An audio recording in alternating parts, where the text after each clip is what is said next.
నమస్తే. హైడ్రా రావడం వల్ల కొంతమందికి చెడు జరిగింది, కొంతమందికి మంచి జరిగింది. అలాగే మంచి జరిగిందని కూడా కొంతమంది వచ్చారనమాట. కొంతమంది కబ్జాదారులు అనే వాళ్ళు కబ్జా చేసిన ఆ భూమిని కూడా చేసి హైడ్రాకి చెప్పడం వల్ల వాళ్ళందరూ కూడా డిమాలిష్ చేయడం జరిగింది. మనం ఇక్కడ ఒక బాధ్యతలు ఉన్నా, మనం అడిగి తెలుసుకుందాం. నమస్తే అన్న. నమస్తే అండి. అసలు ఏమైంది? హైడ్రా రావడం వల్ల మీకు మంచి జరిగిందని చెప్తున్నారు, మీకు మీ భూమి కూడా కబ్జా చేశారని కూడా చెప్పారు, కంప్లైంట్ ఇచ్చారు. అందరు కూడా స్పందించి కూడా దాన్ని డిమాలిష్ చేయడం జరిగింది. అసలు ఏమైంది? ఎవరు కబ్జా చేశారు? సమ్మిరెడ్డి బాలుడు అనే వ్యక్తి అక్కడ లోకల్లో ఉండి ఇన్ఫ్లుయెన్స్ చూపించుకొని సామాన్యుల ప్లాట్లు 170 ప్లాట్లు ఉన్నాయండి. అవి 86, 87లో లేఅవుట్ అయిపోయింది. అది లేఅవుట్ అయిపోయిన తర్వాత మళ్ళీ 2012లో 13లో ఆయనకి ఎలా పాస్బుక్ వస్తుందండి? ఒక ప్రకారంగా ఇదే పాయింట్ సార్కు పెట్టి హైడ్రా సార్కు కమిషనర్కు కంప్లైంట్ ఇస్తే సార్ దీని మీద విచారణ జరిపించి అక్కడ ఉన్న ఒక రోడ్లు కానీ సామాన్యులు కానీ ఎవరిని లోపల రాకుండా నాకు 5 ఎకరాల 20 గుంటలు ఉంది, 7 ఎకరాల చిల్లర ఉన్నదని చెప్పేసి ఒక ఫామ్ హౌస్, గెస్ట్ హౌస్ నిర్మించుకోవడం, చుట్టూ ఫెన్సింగ్ ఐరన్ స్టోన్ల తోటి ఫెన్సింగ్ చేసుకుని ఆయన మామూలు స్టోన్స్ కాదు వేసుకొని అందులో ఒక స్విమ్మింగ్ పూల్ కట్టుకొని ఒక గుర్రం ఈ రోజులలో ఒక గుర్రాన్ని మెయింటైన్ చేసేటోళ్ళు ఎవరిదండి? ఒక రైతు ఇవ్వగలుగుతాడా? దాని మీద ఎంజాయ్ చేసుకుంటా ఇల్లీగల్ వర్కులు చేసుకుంటా నైట్ డైలీ ఓ ఫామ్ హౌస్ లాగా అసలు ఏం చేస్తున్నావు? ఎవరిని రానివాడు సార్. ఓ 10-20 మందిని బోన్సాల టైప్ పెట్టేసి నా సొంత ప్లాట్ నేను అక్కడ పోతే ఎవరు నువ్వు అని అడుగుతాడు. అంటే మీకు ఇంతకు ముందే రిజిస్ట్రేషన్ అయ్యి మీరు మీకు ఉన్న భూమిని కూడా వాళ్ళు కబ్జా చేసి మిమ్మల్ని రానియట్లేదు, రోడ్డు బోర్డు పెట్టేసి కొట్టి అక్కడ పోయి మేము రోడ్డు కోసం పోతే పోలీస్ స్టేషన్ లో చూపించుకొని పోలీస్ స్టేషన్ సేగిన మనం కొట్టారు సార్. కమిషనర్ కంప్లైంట్ ఇస్తే కూడా ఎస్ఐ గారు కొట్టారు. అంటే పోలీసులు కూడా వాళ్ళకి అనుకూలంగా ఉన్నారు. అనుకూలమే సార్, ఎప్పుడు పోయినా వాళ్ళకే అనుకూలము. రామన్ గౌడ్ అని ఎస్ఐ ఉండి నేను సార్ ఇలా చేస్తుండు, నా ఆల్రెడీ నాకు ప్లాట్ ఉన్నప్పుడు రోడ్ ఉంది, నేను గత 1 month 2 months తర్వాత పోతే ఫెన్సింగ్ చేసి రోడ్ ఆక్యుపై చేసి ఇట్లా కంచేసిండు సార్ అని పోతే నీ రోడ్ ఏడుంది, ఈ ప్లాట్ ఏడుంది అని చెప్పి ఆయన నన్ను కొట్టాడు. కొడితే అదే కంప్లైంట్ తీసుకొని కమిషనర్ ఏసీపీకి అసలు ఎక్కడండి ఎవరు తీసుకుంటున్నారు? తిరిగి వారం రోజులు నాతో పాటు 10 మంది వనస్థలిపురం ఏసీపీ కాడ 10 గాడుపులు కూర్చున్నాం సార్. ఏ ఒక్క రోజు కూడా ఏం జరిగిందని అడగలే. మేమే తిరిగి అంటే అన్యాయం జరిగిన వాళ్ళు తిరిగి వాళ్ళే ఆగిపోవాలి. డబ్బున్న వాళ్ళు వాళ్ళకు దీనికి వెనకాల పొలిటికల్ ఎవరు ఉంటారో అర్థమవుతలేదు. కానీ వాళ్ళ హైకోర్టులు ఈ కోర్టులు ఇవన్నీ తిరిగి ఏదో మ్యానిపులేట్ చేసుకుంటే ఏం చేసుకుంటారో తెలుసు. కానీ మేమంతా తిరగలేము సార్, మేమంతా మామూలు వాళ్ళము, అంత తిరగలేము. ఏం జరుగుతుంది అనేది ఇక కోర్టు నిర్ణయిస్తానే. అంటే ఇంతవరకు డిమాలిష్ చేయలేదా? అంటే రంగనాథన్ సార్ హైడ్రా కమిషన్ ఇచ్చినాక ఇమీడియట్లీ 1 week లో చేశారు. అక్కడే మాకు కొంచెం న్యాయం జరిగిందని అనిపించింది. హైడ్రాలో తెల్లారి నెక్స్ట్ డే సారు మీ ప్లాట్ మీరు పొజిషన్ తీసుకోండి అని మేము మళ్ళీ వెళ్తే మళ్ళీ పోలీసు వాళ్ళు వచ్చి మళ్ళీ మీకు కోర్టు వచ్చింది, రాత్రి ఈ స్టే వచ్చింది, ఆ స్టే వచ్చింది అంటారు సార్. ఎవరి స్టేలు ఎవరు చూస్తాము? మేము ఏదో ఎంతో కొంత చదువుకున్న వాళ్ళం, అంతా నాలెడ్జ్ లేని వాళ్ళం, మేము కూడా సామాన్యులం కొనుక్కున్నాము. దానికి ఈ మాత్రం చేయడం మంచిగా సార్. అంటే దానికి అన్ని డబ్బులు అంటే ఈఎంఐలు కట్టుకుంటా ఎప్పుడు తీసుకున్నారు? ఆ ఫ్లాట్ ఎప్పుడు తీసుకున్నారు మీరు? 2086, 87లోనే ప్లాట్ అయిపోయింది సార్. పట్టాదారులే జీపే హోల్డర్ ఇచ్చి జీపే హోల్డర్ ద్వారా ప్లాట్ చేసారు వాళ్ళు. మేము 2080లో మేము తీసుకున్నాం సార్. ఇప్పుడు అది డాక్యుమెంట్లు అక్కడి నుంచే ఉన్నాయి. ఒకవేళ ఇప్పుడు అది మీ చేతికి రాకపోతే మీరు ఏం చేద్దాం అనుకుంటారు అందరు? అసలు ఒకవేళ మళ్ళీ కోర్టు స్టే ఆర్డర్ ఇస్తా అంటుంది. అంటే డబ్బున్న వాళ్ళు చేసే పనులన్నీ చేస్తున్నారు, వాళ్ళందరికీ వెనక గవర్నమెంట్ ఉండొచ్చు, ఎవరైనా ఉండొచ్చు. దానికి మీరు ఏం చెప్దాం అనుకుంటున్నారు? ఇక డబ్బున్న వాళ్ళకే న్యాయం అంటే సామాన్యుడు ఎక్కడ పోవాలి సార్? మరి మీరు కూడా చెప్పాలి. అదే అంటున్నా, వాళ్ళందరూ కూడా అట్లా చేస్తున్నారు కదా, దానికి మీరు ఇలాంటి హైదరాబాద్ ఇలాంటి చట్టాలు రావాలి, ఇలాంటి వాళ్ళు వచ్చి పేదలకు న్యాయం జరగాలి. ఇలాంటి వాళ్ళు ఇంకా గట్టి చట్టాలు తెచ్చి అందరి పేదలకు న్యాయం చేస్తే మంచిగా కోరుకుంటాం సార్. అంటే ఇట్లా మీరు అందరూ కలిసి కష్టపడితేనే, ఇంకా పోరాడితేనే ఇంకా ఇంకెంతమంది ఉన్నారో వాళ్ళందరూ కూడా బయటకు వచ్చే అవకాశం ఉందని నేను కూడా. చాలా మంది హైదరాబాద్ రంగారెడ్డి చుట్టుపక్కల ఫస్ట్ ఆఫ్ ఆల్ నేను ఒక్కటైతే చెప్పదలుచుకున్నాను సార్. ఒక పార్టీ గవర్నమెంట్ ఫామ్ చేసినప్పుడు దాని వెనకాల పాత లీడర్లు ఎంతమంది వస్తారు? ఫస్ట్ వాళ్ళే ఎక్కువ చేస్తారు. పార్టీలు మారి వెనకాల ఏ పార్టీ గవర్నమెంట్ ఉంటుందో ఆ పార్టీలోకి వచ్చి జాయిన్ అయ్యి అందులో మినిస్టర్ పదవులు ఆ పదవులు తీసుకొని మీరు బాగా ఆలోచించండి. మీకు కూడా మాకంటే మీకు కూడా తెలుసు, మా ల్యాండ్ కూడా కొందరు లీడర్లు అధికారం ఉన్న పార్టీలో అతను అండదండాలకు ఉండి నడిపిస్తారు. అంటే ఇప్పుడు ఆయన వెనక ఎవరున్నారు అనుకుంటున్నారు మీరు? ఎవరు ఎమ్మెల్యే ఉంటే ఆయననే చూసుకుంటారు సార్. ఇప్పుడు మొన్న టీఆర్ఎస్ ఎమ్మెల్యే అంటే టీఆర్ఎస్ ఎమ్మెల్యే, ఇప్పుడు కాంగ్రెస్ ఎమ్మెల్యే అంటే కాంగ్రెస్ ఎమ్మెల్యే. నేను ఇందాక అదే చెప్పాను కదా సార్, వాళ్ళకి పార్టీలు ముఖ్యం సార్, అధికారం ముఖ్యం. అధికారం ఉన్న వాళ్ళు ఏ పార్టీ అధికారం ఉంటే అందులో వచ్చి ఇలాంటి వాళ్ళని ముందు పెట్టుకొని సామాన్యులను కూలగొడుతారు సార్ వాళ్ళు. మీరైతే నిజం సార్. నేను కూడా 951, 957 నెంబర్ కోయడా విలేజ్లోనే ప్లాట్ కొన్నాను 1986లో. 2013లో మాల్ ప్రాక్టీస్ దందా చేసిండు. 27 years తర్వాత ఆయన మాల్ ప్రాక్టీస్ దందా చేసిండు. 27 years తర్వాత ఇంక ఏముంటుంది చెప్పు? ఆయన అగ్రికల్చర్ ల్యాండ్ మళ్ళీ అగ్రికల్చర్ ల్యాండ్ ప్లాట్లను అగ్రికల్చర్ ల్యాండ్ చేసుకున్నాడు. మేము చెప్పినాము ఇది కరెక్ట్ కాదు, ఇది మేము ప్లాట్లు ఇవి అని గూగుల్లో మొత్తం రంగనాథ్ సార్ చూపించినాక కూడా ఆయన అట్లే చేస్తే ఆయన ఇమీడియట్లీ డిమాలిష్ చేసేసిండు. మాకు న్యాయం జరిగింది. I'm fulfil Hydraa. నేను హైడ్రాను పూర్తిగా విశ్వాసంగా నమ్ముకున్నాను. ప్లీజ్ దాని హైడ్రాను ఎప్పుడు తప్పుతో పట్టించొద్దని ప్రజలకు మరి యొక్క మీడియా సంస్థకు కూడా వాళ్ళు తప్పుతో పట్టించే పరిస్థితి లేదు. అంటే ఎంతో మంది ఇల్లులు కట్టుకున్న వాళ్ళు అంటే హైడ్రా FTL పరిధిలో ఉన్నా కానీ మూసీ నది పక్కన ఉన్న వాళ్ళన్నీ కూడా ఎంతో డబ్బులు పెట్టి కట్టుకున్న వాళ్ళు కూడా వాళ్ళందరూ కూడా డిమాలిష్ చేస్తున్నారు. మరి వాళ్ళ పరిస్థితి అరే మా కొత్తపేటలో కూడా గవర్నమెంట్ ల్యాండ్ అని తెలుసు. అది 108, 161, 160 అవన్నీ ల్యాండ్ సర్వే నెంబర్లు ఉన్నాయి. అన్ని వీళ్ళే కబ్జాలు చేసి అమ్ముతున్నారు లీడర్లే. దాని ప్లాట్లు చేసి అమ్మ వాటి రికార్డ్ కొనుక్కో వాళ్ళకేం తెలుస్తుంది. ఇప్పుడు నువ్వు లీడర్, అరే నా అంత పెద్ద లీడర్ ఆయన దగ్గర కొంటే మనకు లాభం నష్టం ఉండదని నమ్మకం కొంటున్నారు. వాళ్ళకి నమ్మకం కొన్నాక అది పూర్తిగా ఇప్పుడు హైడ్రా వచ్చి మొత్తము ఆ సర్వే సెటిలైట్ బట్టి తీస్తే అది బఫర్ జోన్ మొత్తం చెరువులో నేను ఇప్పుడు చూపిస్తాను. మా కొత్తపేటలో అన్ని 3 సర్వే నెంబర్లు ఇప్పుడు ప్రజెంట్ ఇల్లు చూపిస్తాను. నేను రమ్మని ఎవరు వస్తారో రమ్మని నేను చూపిస్తా. నా దగ్గర రికార్డు కూడా ఉంది మా విలేజ్ది టోటల్ మొత్తం అప్ టు బాటం ఆ ఊరు మ్యాప్తో సహా నేను ప్లాట్లతో సహా చూపిస్తా. ఎవరు న్యాయం చేస్తారో చేయమని. ఇప్పుడు అన్ని ఇండ్లు అయిపోయినాయి.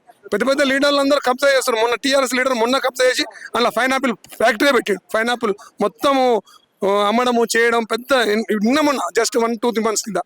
ఇక వీళ్ళంతా లీడర్లే వీళ్ళంతా కుమ్ముకాయ చేస్తే ఇక సామాన్య మానవుడు ఎడబొత్తాడు బ్రదర్. అంటే ఇప్పుడు అధికారంలో ఉన్న పార్టీ వాళ్ళు వాళ్ళకి సపోర్ట్ చేస్తున్నారా? అంటే అధికారం ఉన్నప్పుడు CRS అధికారం కూడా వాళ్ళు చేసారు.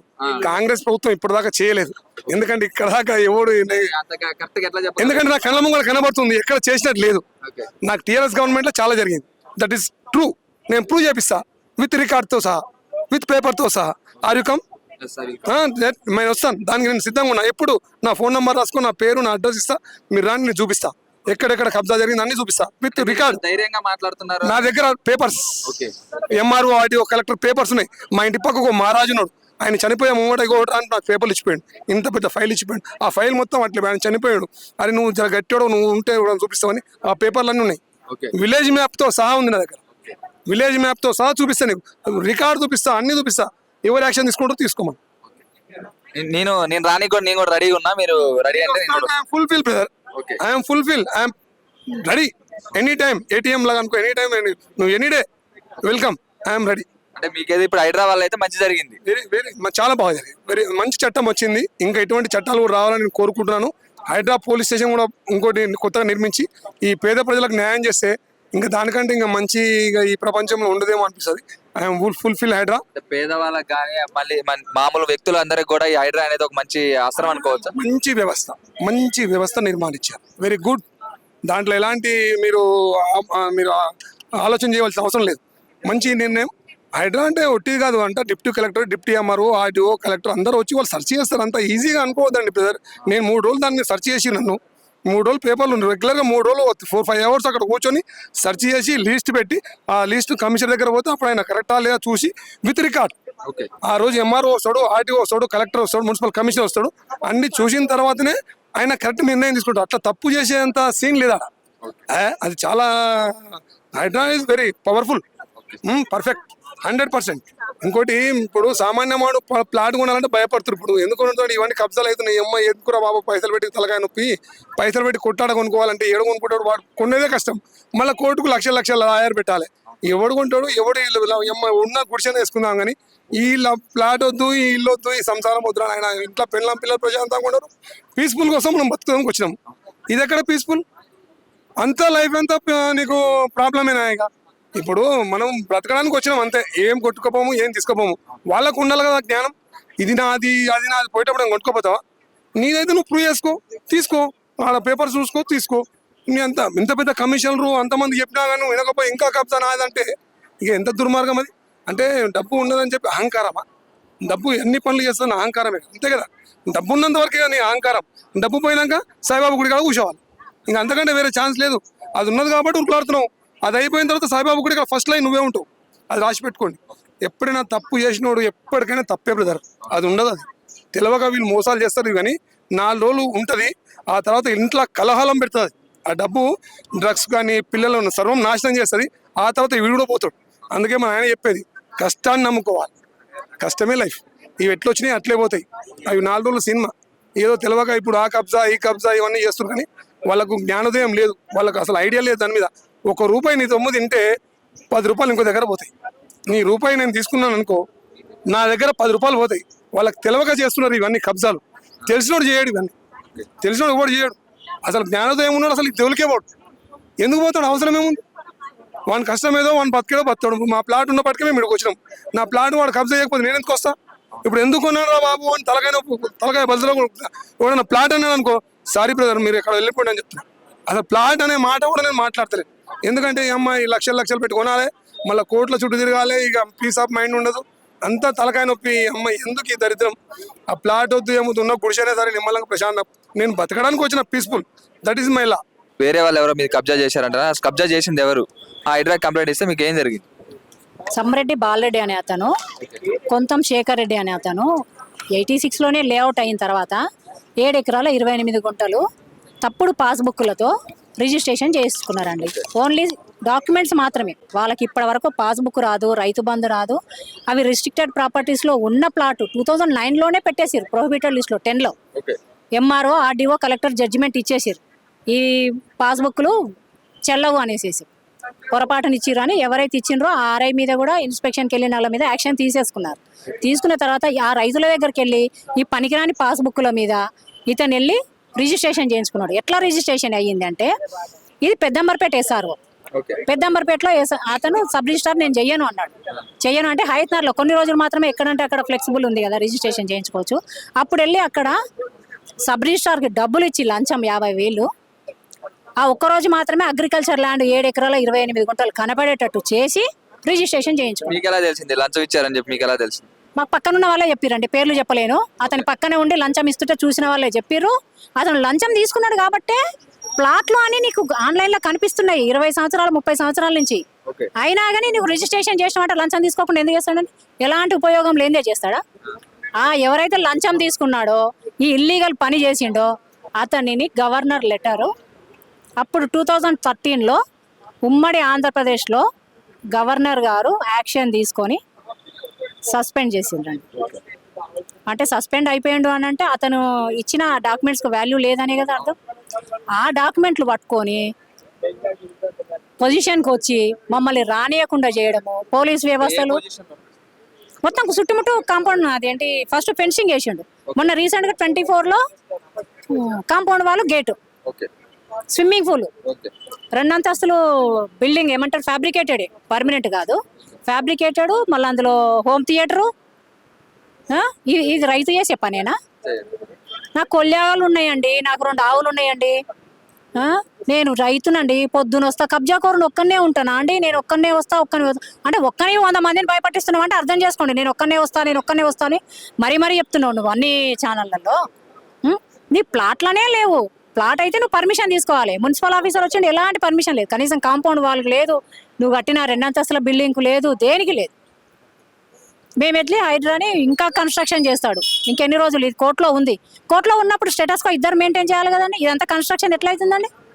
ఇతను కోర్టు న్యాయ వ్యవస్థని ఇతను మాత్రము గౌరవించాడు, మేము మాత్రమే గౌరవించాలి. అందుకని హైడ్రాని ఆశ్రయించినాము. హైడ్రా వచ్చి డిమాలిష్ చేసింది, అన్ని పరిశీలించింది. మీరు ఇచ్చిన కంప్లైంట్ ఎమ్మటే తీసుకొని ఎమ్మటే స్పందించిందా? ఎమ్మటే స్పందించారు. మొత్తం రికార్డ్స్ అందరు తీసుకొని వచ్చారు. గవర్నమెంట్ ఎంప్లాయీస్ మేము కాదు. మేము వెళ్ళి చెప్తే మా దగ్గర ఉన్న పేపర్స్ కాదు కదా, అవి అథెంటికా కాదా అని వాళ్ళు క్రాస్ చెక్ చేసుకోవాలి కదా. అందుకని MRO, RDO, collector, municipal office నుంచి వీళ్ళందరూ వచ్చిర్రు. ఏమేం కేసులు ఉన్నాయో వీటిని కూడా చెక్ చేసిర్రు. అన్ని స్టేటస్కో, ఎక్స్పార్టీ ఆర్డరు, ఏమంటారు నాట్ ఇంటర్ఫియర్ అనేదో పోలీసు వాళ్ళతోని ప్రతి ఒక్కరిని మేనేజ్ చేసిండండి. హైడ్రా వాళ్ళు డిమాలిష్ చేస్తుంటే కూడా ఎవరెవరో ఫోన్లు చేస్తుంటారంటే మేము చూసినాము. హైడ్రా లొంగదు అని తెలిసి అయినా చేస్తున్నారు. ఇప్పటి నుంచి మేము చెప్పేది ఏంటి అని అంటే, హైడ్రా వాళ్ళకి ఎవరైనా ఇప్పుడు డిమాలిష్ చేసేదానికి వెళ్తే హైడ్రా వాళ్ళకి లోకల్ వాళ్ళు కానీ ఎవరు ఒక హైడ్రా ఆఫీస్ నుంచి తప్ప వేరే వాళ్ళు ఎవరి ఫోన్లు వచ్చినా మేమే ఎత్తనేయమండి. ఫోన్ తీసి మా దగ్గర పెట్టుకుంటాం. పని మొత్తం కంప్లీట్ అయినాకనే ఇస్తాం. అది హైకోర్టు ఆర్డర్ వచ్చినా సరే ఉంది. ఆ వ్యక్తి ఎవరైతే వచ్చారో మీరు ఇలా చేస్తున్నారు, ఇవన్నీ చేస్తున్నారు, మీకు ఎలాంటి బెదిరింపు కాల్స్ కానీ అంటే మిమ్మల్ని బెదిరియడం కానీ అలాంటి ఏమైనా చేశారా? వేరే వాళ్ళని చేస్తుండొచ్చు అండి. నేను లోకల్ అండి, నాది పెద్దంబర్పేట, పక్కకే మా ల్యాండ్. బెదిరించేంత అది లేదు. అంటే వెళ్తే ఇప్పుడు బెదిరించినా కానీ ఇద్దరము పడి కొట్లాడే ఛాన్స్ లేదు కదండి. మళ్ళీ పోలీస్ స్టేషన్కి వెళ్ళి కంప్లైంట్ ఇచ్చిండు, వాళ్ళని తీసుకొచ్చిండు. మొన్న మేము రాళ్ళు బాతుకుందామని వెళ్ళేసరికి సరే రానియండి, జడ్జిమెంట్ వచ్చిన తర్వాతనే వెళ్దాము, కోర్టు నుంచే వెళ్దాం అనుకుంటున్నాం. మేము వెళ్ళొద్దు, మరి ఆయన మాత్రం ఎట్లా వెళ్తుండో అర్థమవుతలేదు మాకు. ఇద్దరు వెళ్ళొద్దు కదా పొజిషన్కి, కోర్టులో కేసు ఉన్నప్పుడు. నువ్వు వెళ్తావు, జొన్నలు వండించుకున్నా అని చెప్పిండు, అది వండించుకున్నా అని చెప్పిండు. నువ్వు మాకు రెంట్ ఇవ్వాలి. ఇంకా 12 సంవత్సరాల నుంచి నువ్వు మా ప్రాపర్టీని ఎంజాయ్ చేసినందుకు రెంట్ కట్టాలి. నువ్వు మీరు చెప్పారా ఇట్లా రెంట్ కట్టాలి మీరు అని చెప్పి కంప్లైంట్ ఇచ్చారా? కంప్లైంట్ ఇవ్వలేదు. ఇప్పుడు అంటున్నా నేను రైతునే అని చెప్తున్నా, అది వండించుకున్నా అని. పోలీసులు ఇస్తారా అండి ఎవరన్నా సివిల్ మ్యాటర్లో? ఇప్పుడు డోంట్ ఇంటర్ఫియర్ అనేసి పోలీసు వాళ్ళు ఎన్ను కావద్దనేసి మొన్న రీసెంట్ గా 14వ తారీఖు నాడు ఆర్డర్ తెచ్చుకున్నావు. ఇన్ని రోజులు పోలీస్ వ్యవస్థతోనే మేనేజ్ చేసినావు మమ్మల్ని భయపట్టించి. ఇప్పుడు డోంట్ ఇంటర్ఫియర్ అంటున్నావు. ఎందుకు? హైడ్రా వచ్చింది కాబట్టి, నీకు హైడ్రా భయం పట్టుకుంది కాబట్టి. అంటే ఇదే హైడ్రా ఎంతో మంది అంటే హైడ్రాని తిట్టారనమాట చాలా మంది కూడా. ఎందుకు వచ్చింది, మా ఇల్లులు పోతున్నాయి, మా ఎన్ని పోతున్నాయి, మా ఆస్తి మేము కట్టుకున్న రూపాయి కూడబెట్టుకుని కట్టుకున్న ఇల్లులు అన్ని కూడా కూల్చేస్తున్నారు, నాశనం కావాలని చెప్పి కూడా వాళ్ళందరూ కూడా తిట్టడం జరిగింది. దానికి మీరు ఏం చెప్తారు? ఇప్పుడు మా దగ్గరకు వచ్చిరండి, ప్రాపర్ డాక్యుమెంట్స్ అన్ని చెక్ చేసిర్రు, మీవి కూడా చెక్ చేసిర్రు. చెక్ చేసిన తర్వాతనే అది ఇల్లీగల్ కన్స్ట్రక్షన్ అని తెలిసే వచ్చిండ్రు కదా. నువ్వెందుకు అక్కడ కట్టినావు అని అంటే నీ వల్ల వందల మంది నష్టపోతురు, నీ ఒక్క ఇల్లు వల్ల. అందుకనేసి పబ్లిక్ ప్రజా ప్రయోజనం కోసం చేస్తారు. నువ్వు పేదదాన్ని నేను కట్టుకున్నా అంటే నేను 50,000 గజం కొన్నానండి, నువ్వు 5,000కే కొన్నావు. ఎందుకు కొన్నావు? ఒకటే భూమి సెంటర్ హైదరాబాద్లో నీకు 5,000కి ఎందుకు వచ్చింది అంటే ఎన్నెట్టుకున్నా పోతుందని నీకు తెలిసే కదా. దాంట్లో లిటిగేషన్ ఉందానే కదా. ఇప్పుడు లబోదిబోమని ఎందుకంటున్నావు? పోతుంది కాబట్టి నీకు తక్కువకి వచ్చింది. నేను ఎక్కడ పడితే అక్కడ రోడ్లు కబ్జా పెడతా, పార్కు కనిపిస్తే కబ్జా పెడతా, ఒక గుడి చేసుకుంటా, లబోదిబోమని మొత్తుకుంటా. నీకు నోటీస్ ఇవ్వాల్సిన పని లేదండి. గవర్నమెంట్ ప్రాపర్టీకి నోటీస్ ఏందండి? ఏం నోటీసులు? నేను కూడా కబ్జా పెడతా, ఇప్పుడు ఇక్కడే పెడతానండి, ప్రెస్ క్లబ్ లో ఇక్కడ గుడి చేసుకుంటా. నాకు నోటీస్ ఇచ్చి వారం రోజులు ఆగుతారా? మీరు ఈడ్చి పడేస్తారా 2 నిమిషాలలో? హైడ్రా కూడా చేస్తున్నది అదే, ఫస్ట్ ఎయిడ్ లాగా. రోజులు, నెలలు, సంవత్సరాల చుట్టూ న్యాయవాదులకు ఫీజులు ఇచ్చి తిరగలేని వాళ్ళ కోసం హైడ్రా సత్వర న్యాయం ఒక ఫస్ట్ ఎయిడ్ లాగా చేస్తుంది. వీళ్ళని ఫస్ట్ ఎయిడ్ చేయొద్దు, వాడు జావని అని చెప్తున్నారా? ప్రజలలోకి అదే ఇంటిమేషన్, అదే తీసుకెళ్తున్నారా మీరు మెసేజ్? ఇప్పుడు హైడ్రా ఇన్సైడ్ వారే ఉన్నదని తెలుస్తుందండి. ఈ హైడ్రా వల్ల మేము ఇంతమందిమి, ఏదో 10-20 మందో 100 మందో నష్టపోయి ఉంటారు, కానీ మేము 1000 మందిమి లబ్ధి పొందినాం. ఇదే హైడ్రా ఇంకా మన తెలంగాణ మొత్తము అన్ని జిల్లాలలో వ్యాపించాలని, అందరూ ప్రశాంతంగా ఉండాలని, ఈ కబ్జాకోరుల నుంచి మేము విముక్తి పొందాలని మేము ఆశిస్తున్నాము. హైడ్రాని ఎప్పటికీ సపోర్ట్ చేస్తూనే ఉంటాము. అది ఎల్లకాలం ఉండాలి, ఇప్పుడే కాదు, ఇక ముందు కూడా కొనసాగాలి. దీన్ని వ్యతిరేకిస్తున్నది ఇప్పటి వరకు కబ్జాలు పెట్టిన వాళ్ళే బయటికి తీస్తారేమో, ఇక ముందు మేము కబ్జాలు పెట్టే ఛాన్స్ లేదేమోనని వాళ్ళతో తిట్టించడము. పేదవాళ్ళు ఎక్కడ ఉంటారండి? పెద్ద పెద్ద అపార్ట్మెంట్ల దగ్గర, సెంట్రల్ హైదరాబాద్లో కోకపేట ఏరియాలో, ఆ ఏరియాలో పేదవాడు గుడిసేసుకో ఎందుకు వేసుకుంటాడంటే గుడిసే వాళ్ళు వీళ్ళు వేయిస్తారు వెనకాల ఉండి, వాళ్ళని ముందు పెడుతున్నారు. అది తెలుసుకోండి. అది తెలుసుకొని పిచ్చోళ్ళు కాదండి హైదరాబాద్లో. ఏం 10th క్లాస్ కాదు కదా ఆ స్టేజ్కి వచ్చిన వాళ్ళు. చదువుకున్న వాళ్ళు చాలా మంది ఆఫీసర్లు ఉన్నారు, ఎక్కడెక్కడ ఏమేమి రికార్డ్స్ ఉన్నాయని చూసిన తర్వాత వస్తున్నారు. అంత పిచ్చిగా రావట్లేదు. అన్ని వ్యవస్థలు వీళ్ళ చేతి కింద పనిచేయాలని కూడా కోరుకుంటున్నామండి. ఎవరు ఇన్ఫ్లుయెన్స్ చేయకుండా లోకల్ బాడీస్ మొత్తం వీళ్ళు చెప్పినట్టే వినాలి. లేకపోతే ఎవరు పడితే వాళ్ళు ఇన్ఫ్లుయెన్స్ చేస్తారు. వీళ్ళు లోకల్ వాళ్ళని ఇన్ఫ్లుయెన్స్ చేసి మమ్మల్ని మళ్ళీ రానియకుండా చేస్తారు. హైడ్రా వచ్చి కూల్ చేసిన తర్వాత కూడా సేమ్ అదే మళ్ళీ కొనసాగుతుంది. అది కొనసాగించదంటే హైడ్రా ఉండాల్సిందే. Thank you. షేర్ చేయరి, లైక్ చేయరి, సబ్స్క్రైబ్ చేయరి, మర్చిపోకుండా గంట సింబల్ అయితే ఒత్తురులా.